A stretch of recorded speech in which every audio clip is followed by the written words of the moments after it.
আজকে শ্রাবণ মাসের প্রথম সোমবার। তো দেখো এদিকে মেয়ের গেছি সকাল সকাল পূজারা দিলা। আমি সব কিছু ধুয়া মুছ চালাইছি সকালবেলা। তো আসনের মধ্যে তো একটু জায়গাটা কমও, তো আমি কইছি জল চকির মধ্যে সুন্দর করে নামাই এলো। আর এদিকে দেখো দুধ ডাল লাইতেছে, সবাই একটু একটু করে দুধ ডালুন।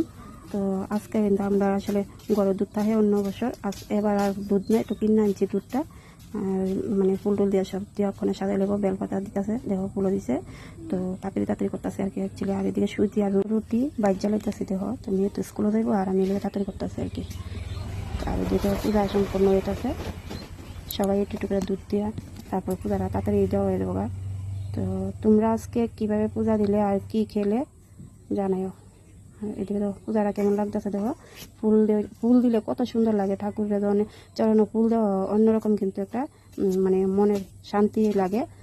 ঠাকুরের যদি ফুল চন্দনে না দিতে আর কিসের জীবন। তো দেখো কেমন লাগছে। আর এদিকে একটা শশা ছিল ঘর, তো আজকে শশা দিয়ে পূজা দেওয়া হয়েছে। সামনে সোমবারে আবার দেখা যাক কী করা যায়।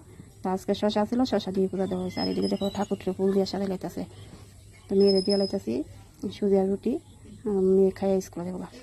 আজকে আমি এইভাবে পূজা দিলাম। তো তোমরা কীভাবে দিলে আর কি খেলে জানাইও। তো ভালো যদি লাগে আমাকে একটা লাইক কমেন্ট করো।